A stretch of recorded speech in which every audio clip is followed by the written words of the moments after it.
Seguimos con mucho más de noticias y Globovisión Salud hablando sobre el bruxismo con Adrián Páez, odontólogo. Y por acá, Daisy nos dice, ¿hay alguna técnica de relajación que pueda aplicar justo antes de dormir para minimizar el apretamiento nocturno? Mira, se ha comprobado científicamente que el control de la respiración es fundamental. El ejercicio, solo que bueno, en este caso evitarlo, hacer antes de dormir, ¿ok? Pero algo fundamental es evitar el uso de pantallas, porque se ha comprobado que toda la información que nosotros recibimos y que tenemos el alcance a través de las redes sociales, de alguna u otra forma pueden generar cierto tipo de ansiedad o estrés. Y es ese estrés el que nos va a llevar a tener nuestro sistema nervioso simpático activo, ¿ok?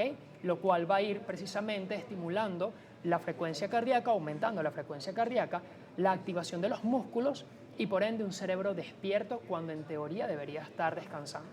Por acá también nos preguntan, ¿tienen alguna edad estipulada en que una persona pueda aparecerle esta condición? Sin duda, el bruxismo puede presentarse durante diversas etapas de la vida, ¿ok? Como bien hemos descrito en la pauta anterior, tiene múltiples factores o etiologías. Hoy en día, hasta los niños, por el bullying y el acoso escolar, se someten a estrés y ansiedad. Por ende, pueden ser pacientes propensos a padecer de bruxismo. Si usamos la férula, ¿no vamos a bruxar o nos va a proteger nada más la estructura dental? Vamos a usar la férula, vamos a bruxar, pero este dispositivo nos va a impedir que haya un contacto directo entre los dientes, va a ayudar a un posicionamiento articular mejor y a una relajación de los músculos. Pero la actividad, recuerden que el bruxismo trasciende de la boca. El bruxismo realmente comienza en el cerebro. ¿Okay? Bueno, creo que la mayoría estamos lo suficientemente estresados como para bruxar. Así es. Ojalá que ya se pueda relajar todo y que podamos tener un mejor descanso sin duda alguna, porque eso también afecta la calidad del Claro sueño, que el sí. descanso, y muchas veces decimos, nos acostamos, dormimos, pero sentí que no descansé. Así es. Y eso que dices se debe precisamente a los factores fisiológicos. Está científicamente comprobado que durante el sueño el cerebro, precisamente por esa pequeña actividad que todavía conserva, genera pequeños microdespertares del sueño. Es denominado de esta forma a nivel científico. Y es porque nos solemos despertar aproximadamente entre 3 a 15 segundos en múltiples ocasiones a lo largo de la noche, a lo largo del sueño básicamente, y durante estos microdespertares ocurre, mejor dicho, la activación muscular, ¿ok? En donde los músculos de la masticación comienzan precisamente a estimular ese rechinar o ese apretar de dientes. Vamos a ver entonces, ya hemos hecho un repaso con respecto a esto, pero vamos a dejar claves esenciales. Ya sabemos que es una condición multifactorial y Así también es. atendida por un equipo multidisciplinario, pero Así vamos es. a dar como un recuento de lo que podemos hacer para mejorar.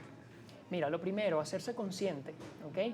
Cuando estés apretando los dientes durante la ejecución de tus actividades cotidianas, trata de relajar un poco esa masticación, ¿ok? 2, terapias de relajación, importantísimo. Hacer ejercicios que te ayuden a drenar, la respiración va a ser fundamental. Hábitos de sueño, así como nos bañamos y nos cepillamos los dientes, también es importante que podamos cuidar de nuestro sueño, evitando el uso de pantallas hasta media hora, una hora antes de irnos a dormir, creando un hábito nocturno que podamos repetir de forma constante, como por ejemplo irnos a dormir a ciertas horas y no variar eso, ¿ok? Eso nos va a ayudar a tener un descanso mucho más placentero. Importantísimo también, si estás sometido a niveles de estrés y ansiedad altos por una u otra situación que te agobia, la terapia psicológica va a ser fundamental, ¿ok? Y en lo que a nosotros como odontólogos nos respecta, la indicación de la férula para proteger los dientes, distribuir la fuerza ejecutada por los músculos, así como también, en casos severos, la aplicación de toxina botulínica o el Botox, como popularmente lo conocemos, para relajar la actividad muscular. Así es, bueno, se nos terminó el tiempo. Vamos a darle los mecanismos de contacto, por favor. Bueno, me pueden conseguir en Instagram como @od.adrianpaez. Gracias por acompañarnos el día de hoy. Gracias, Daniela, a ti y a todo tu equipo por la invitación. Bueno, en pantalla lo tienen, las redes sociales, para que puedan contactarlo y seguirlo. Gracias una vez más por visitarnos. Estuvimos hablando sobre el bruxismo, estuvimos conversando sobre este tema tan importante. Ya vieron las recomendaciones, acudir al odontólogo es fundamental. Recuerden nuestras cuentas, @salud_gb, @DanielaJSalas. Nos vemos en una próxima oportunidad.